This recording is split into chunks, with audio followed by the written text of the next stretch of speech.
na siyang gumambalat, nagbigay sakit at lihim sa kanyang katawang mortal. Hiwalay ng mas malawak pa, amang liwanag sa kalangitan upang malaman ng katotohanan.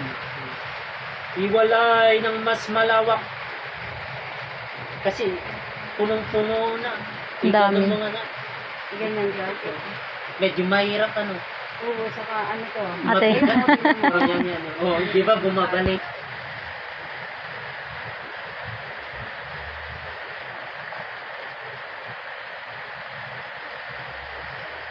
Bigkasin, sige pilitin mo. Kung kaya mo ito bigkasin. Hindi mo mabibig.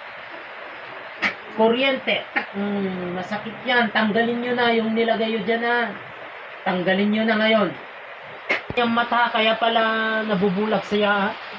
Meron ka palang nilagay dyan sa mata. Tanggalin mo lahat yung nilagay mo sa mata niya. Lahat ang dami. Bahala ka lang. Namumula yan mata niya din. Alisin mo lahat